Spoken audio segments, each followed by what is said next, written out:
Hari ini juga topik firman Tuhan, yaitu bagaimana kita harus berdoa. Apa yang kita perbuat, saudaraku, supaya kuasa Tuhan turun memberkati Indonesia ini, saudaraku.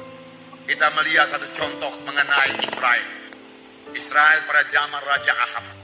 Keadaan Israel juga sangat parah pada waktu itu. Mereka telah meninggalkan Tuhan, meninggalkan hukum-hukum Tuhan. Lalu hukuman Tuhan berlaku atas Israel.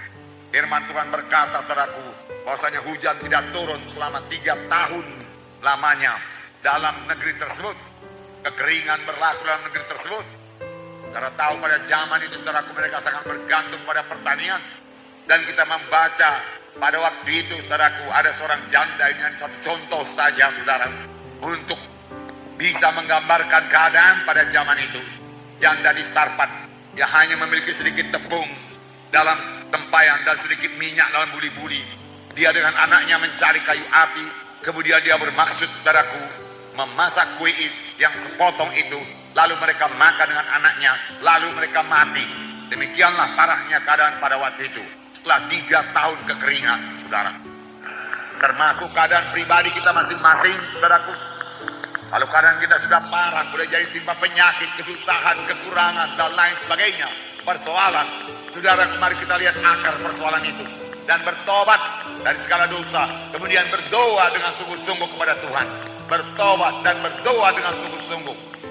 Kalau selama ini persekutuan kita sudah agak renggang dengan Tuhan, mari rapatkan diri kepada Tuhan, cari wajah Tuhan, gapai Tuhan, bersekutu dengan Tuhan, rasakan kembali kasih-Nya dalam saudara, maka semua persoalan saudara akan diselesaikan oleh Tuhan. Dalam 1 Raja-Raja 18 ayat 17 dan 18 dikatakan di sini. 17. Segera sesudah Ahab melihat Elia, dia berkata kepadanya, engkaukah itu yang mencelakakan Israel? Jawab Elia kepadanya, bukan aku yang mencelakakan Israel, melainkan engkau dan kaum keluargamu, sebab kamu telah meninggalkan perintah-perintah Tuhan, dan engkau ini telah mengikuti para Baal. Jelas sekali, saudaraku, Ahab dengan mudah saja menuduh, kaulah Elia yang membuat segala kesusahan ini. Dahulu engkau berkata, tidak akan ada hujan turun kecuali kalau kukatakan. Maka sampai 3 tahun ini hujan tidak turun. Maka segala kesalahan ini tertimpa kepadamu. Tanggung jawab mulai itu, hai Elia, dia katakan. Namun Elia berkata, yang kukatakan itu bukan daripada aku. Aku adalah Nabi Tuhan. Tuhan menyuruh aku mengatakannya kepadamu. Engkaulah yang bertanggung jawab karena engkau telah menyimpang daripada jalan Tuhan. Engkau meninggalkan penyembahan kepada Tuhan dan menyembah Baal dan Astoreth dan Aserah. Itulah yang menyebabkan semua kesusahan ini, dia katakan. Oleh sebab itu, kalau engkau mau berubah, engkau harus bertobat. Nabi Baal, Nabi Aserah harus dibasmi dari seluruh Israel, dan seluruh Israel harus kembali kepada Tuhan. Maka keadaan negeri ini akan berubah. Demikian kira-kira telah dikatakan oleh Elia.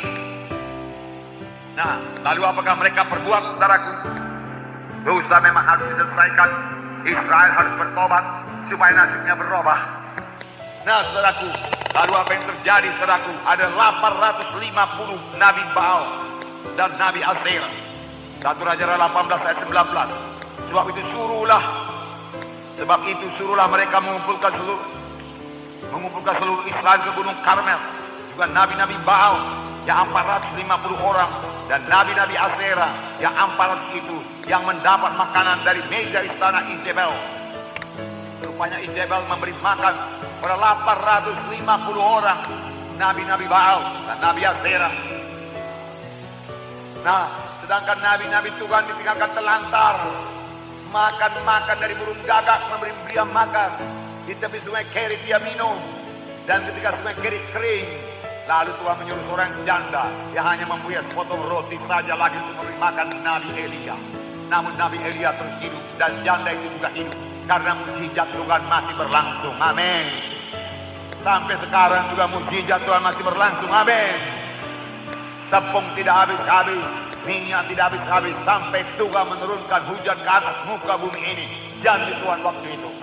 Lalu Nabi Elia hidup, janda Sarfat hidup. Saudaraku, puji Tuhan. Demikianlah luar biasanya kuasa Tuhan menolong anak-anaknya pada zaman kelaparan. Sampai sekarang ini saya percaya, saudaraku, semua anak-anak Tuhan pasti diberkati Tuhan pada zaman krisis ini pun, saudara.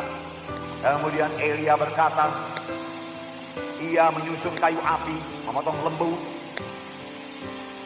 Ayat 30b lebih dahulu saya bacakan. Lalu ia memperbaiki mesbah Tuhan yang telah diruntuhkan itu. Rupanya mesbah persembahan pada Tuhan juga sudah runtuh. Elia membangun kembali mesbah yang sudah runtuh itu. Bangun kembali mesbah doa saudara, amin. Kalau saudara sudah biasa berdoa 1 jam per hari, jangan kurangi. Perkokoh mesbah doa saudara untuk berdoa 1 jam per hari kepada Tuhan, amin. Itulah kekuatan saudara, itulah kehidupan saudara. Firman Tuhan berkata, Elia membangun kembali mesbah doa, mesbah Tuhan yang sudah roboh, dia bangun kembali. Pada hari ini mesbah doa yang sudah roboh, mari bangun kembali, amin. Karena bersekutu dengan Tuhan, setiap orang Kristen harus berdoa. Samuel berkata, dijauhkanlah aku kiranya daripada dosa, yaitu berhenti berdoa. Karena kamu berhenti berdoa buat Israel, berhenti berdoa buat bangsa dan negara kita, rupanya satu dosa di hadapan Tuhan. Banyak orang tidak menyadarinya, tapi Samuel menyadarinya. Dijauhkanlah aku kiranya daripada berbuat dosa, yaitu berhenti berdoa untuk bangsa Israel. Dia tidak pernah berhenti berdoa.